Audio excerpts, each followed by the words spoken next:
Shalom, family. I am Dawid Yehuda. I thank the Most High just for this opportunity to come before you guys once again.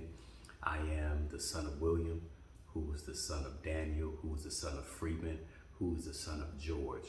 Very often you guys will see that when I come on, I give honor and proper attribution to my patriarchs, to the men that I come from. I'm really thankful that the Father born me through these great men and allowed me to redeem the bloodline of my fathers. So that is not a small thing. Today I have my wife, my Isha, Hokma, with me. Hokma just means Hokma or Hokma. I don't really phonetically do it that hard. Right. Some people say that, when you do that, it kind of like activates the pineal gland, that vibration. They go like really, really deep. But I tend to not pronounce it that hard, but it just means wisdom. Wisdom is always has had a feminine characteristic in the Hebraic text. Now, we come from the Hebraic perspective. We follow the Israelite tradition unapologetically. So the things that we espouse, the things that we put forth, is just kind of, the way that we've come to interpret our reality as the chosen people. So that being said, we definitely give praise to the Most High through his only begotten son, Yahushua, who they call Jesus the Christ. So we're going to have a quick conversation today. Last time, I talked to I think the last video that I did was about inheritance, where I was coming from John chapter 14:1, where the Messiah was bragging on his father when he said, "In my father's house are many mansions. And if it were not so, I would have told you." It was a son bragging about the environment, right? It was a son bragging about the things that his father had done in preparing an inheritance for him having the foresight, because the scripture says that a good man leaves an inheritance to his children's children. So in this awakening, and even if it's not in the awakening in Christian theology or in Islamic theology, the question is, what are you leaving in terms of an inheritance for your sons? Now, for me, that was a big thing. And I have to tell you that though I espouse patriarchy unapologetically, right? I can do that because I have a great woman at my side. I have a great matriarch, a balancing metric to what I do. So even in our looking for a new home, there were several things that was on my wife's mind that we wanted to do, because she was thinking about not just me, not just yourself. Go ahead. What were you thinking of? What crossed your mind in just looking for a home? We don't give too many specifics, but inheritance was, and so enough to be meaningful. A meaningful inheritance. That was on my wife's mind in terms of where we're going to relocate, so that my sons could see that it's more than just doctrine, more than just dogma, more than just commandments or whatever that I'm passing down. You got to leave them something. And more than just the children that came from me. Okay, speak to that a little bit louder. Speak to that. I know you said you want to say too much. No, go ahead. I just wanted to ensure that everything from my husband was accounted for and considered. That's enough. Right. So, like my wife, she's a little camera shy. She considered everything that came from me, even things that did not come from her womb. And that is a good wife, a good Isha in Hebrew, a good Ima or mother, where she's more concerned about my legacy. And I can't have a legacy if I don't have an heir that continues my mind on the earth after I'm gone. So one thing that I've always told, my children is that if this knowledge, this way of living, being an Israelite, right, following the Israelite tradition, if this dies with me, then I failed. I failed. And many men look at their success as, well, I've attracted this many men, that kind of thing. But what have you done for your family? Is your family happy? Is your wife happy? Is she fully adjusted to you? And are your children willing to follow after you? But I know that it's not just me doing it. I got some help. My help want to step in and help a little bit? What, and talking? Yes, yeah. What do you want me to say? So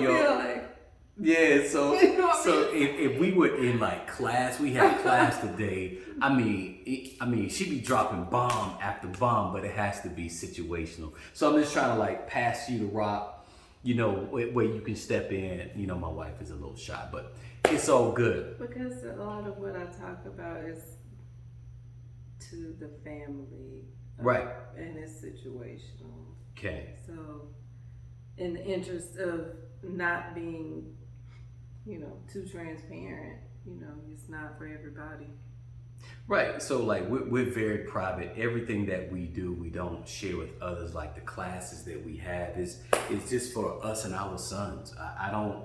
There was a time on Judah's Loyalty where we were doing ministry and doing a lot of Bible classes. And this is going to be up on Judah's Loyalty.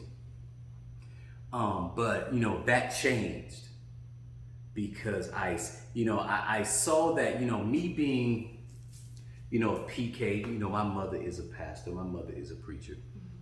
This is not my story, but I've seen it with other people where the pastors, the ministers, the mores, they're so interested in evangelizing other people that they don't take the prerequisite time to pour into their future, to pour into their sons and their daughters. And if they don't do that, then what real legacy do you have? Now, other men will remember you. You could be remembered, but I'm talking about your bloodline being here on the earth. And you said, well, Dawid, why is that important? Of course, it's not every preacher. No, it's not every. No, it's not. I don't want that to seem like a blanket indictment. And that's why I wanted to make sure that we came back to it. Right. Some sensitive eyes. Right. So when we had the audacity to invoke, to authorize our prayers, to go to the God of Abraham, Isaac, and Jacob. But what about your fathers? What have we done to try to mend the relationships with our fathers before we try to jump back to them? What have we done in preparing our seed to follow after us, as well as to retro engineer it, go back and heal the relationship with our fathers, forgiving them? And if you don't have a father, then oftentimes the Most High will give you someone that may be what could be called a spiritual father, which would be the equivalent of Eli and Samuel, if you look at that.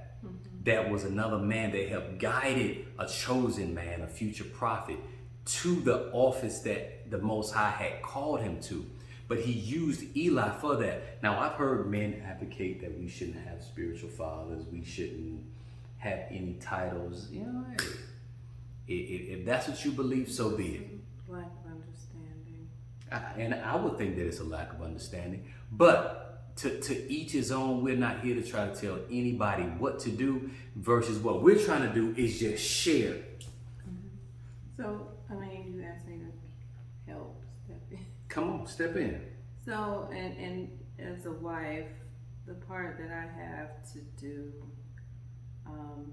apparently I don't really think I'm doing it. I'm just doing it. Mm-hmm.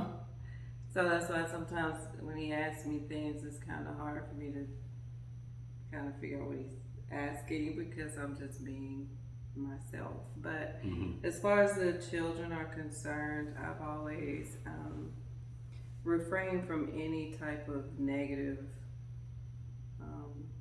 speech about their father.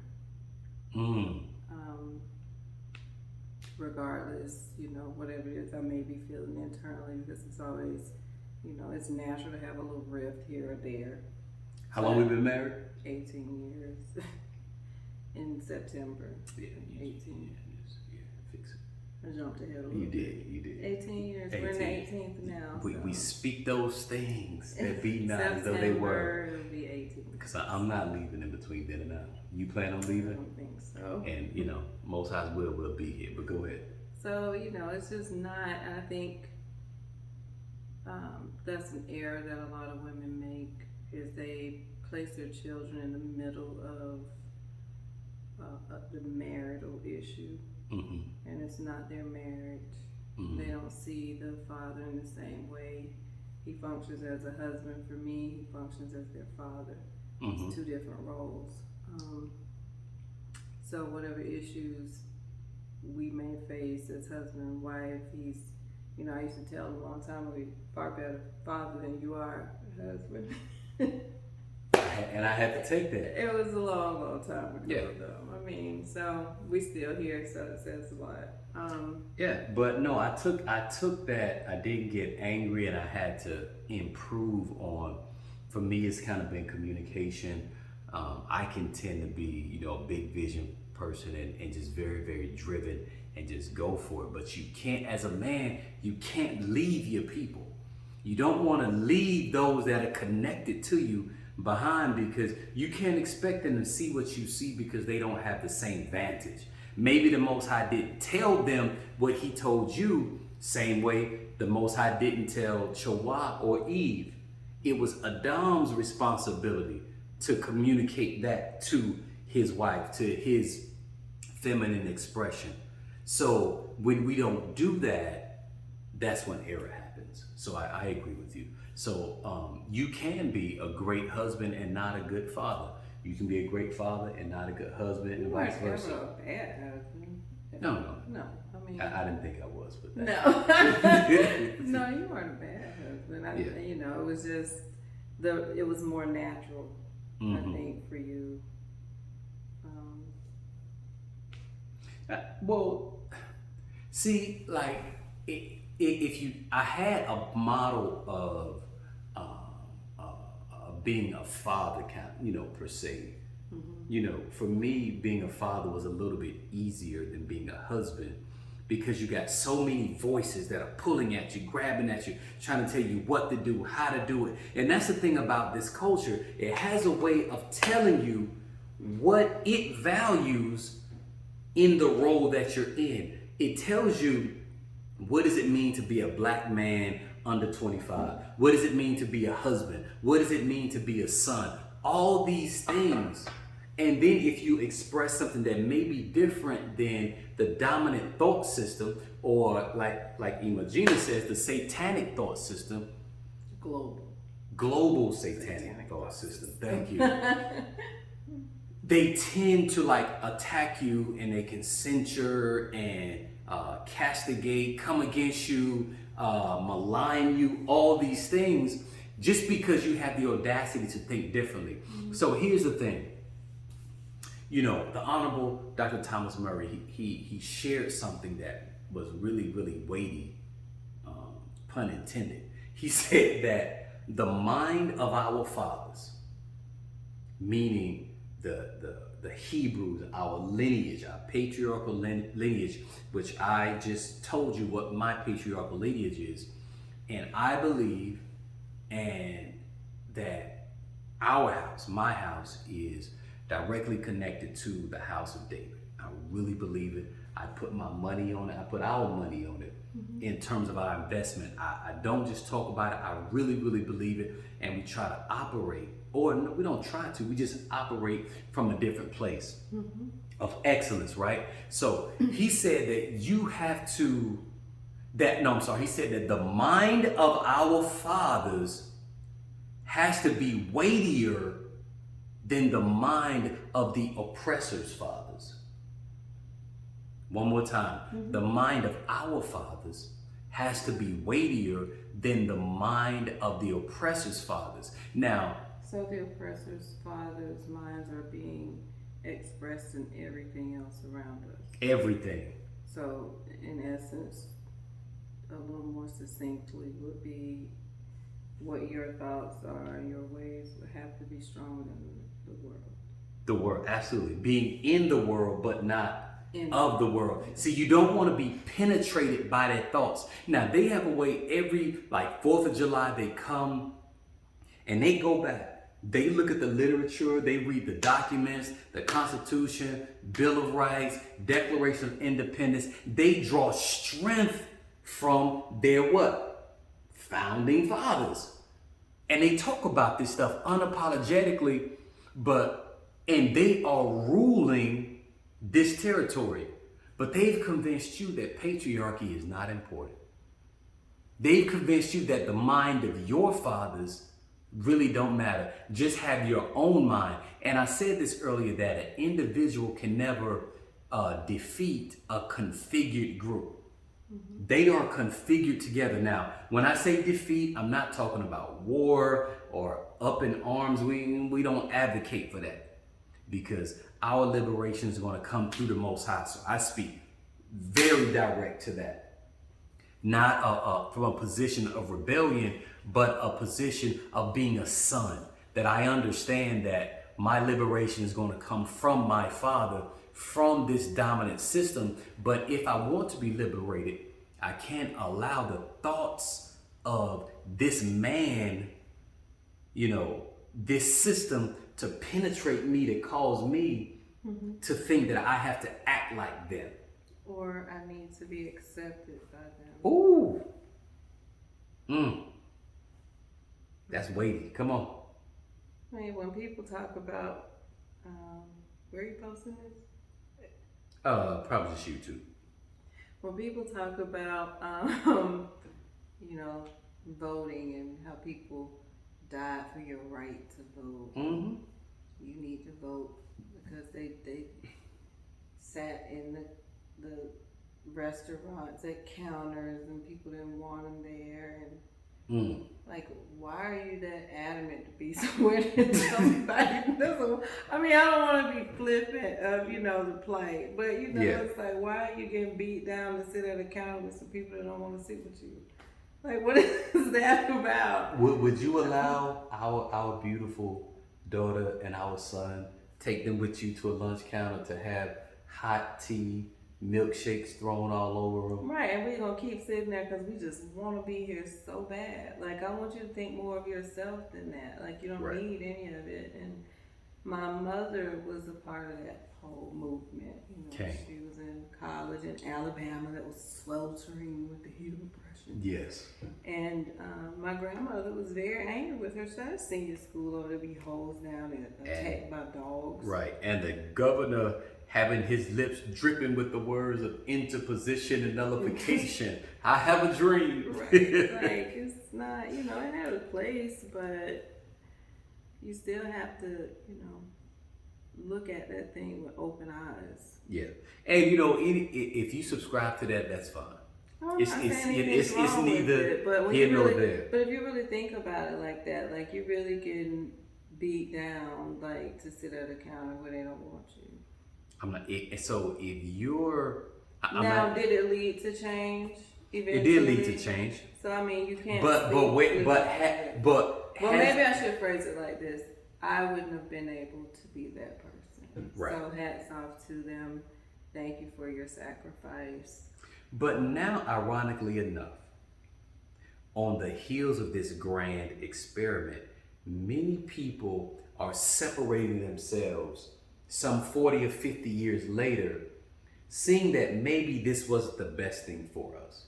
Like, really going into a mode of, I need to do what's best for my family. And like, we can see that every other culture practices this.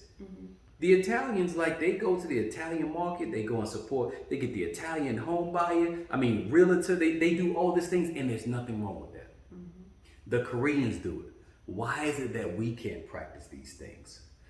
It's because we've been penetrated by the mind of the dominant system that tells us that we need to devalue, and they disincentivize us practicing We haven't corporate seen economics. it work. Right. We've not seen the power of it, where they benefited greatly from it.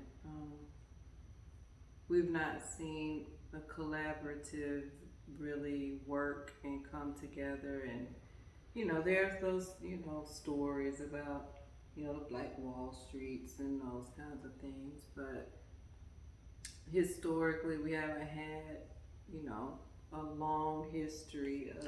And it's a reason for that. Like, we can, and Well, maybe make sure we don't.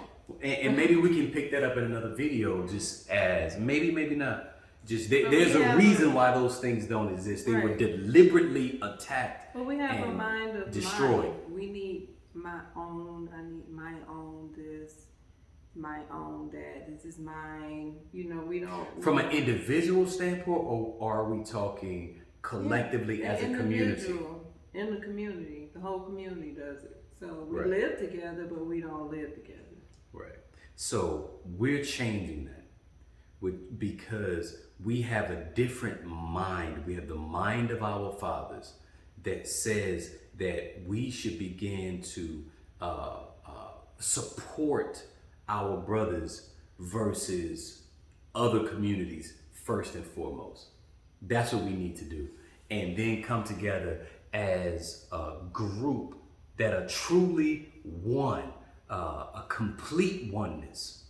Not just oneness on the surface, and we'll go a level deeper as to what that means, but it's more than just, the color of our skin.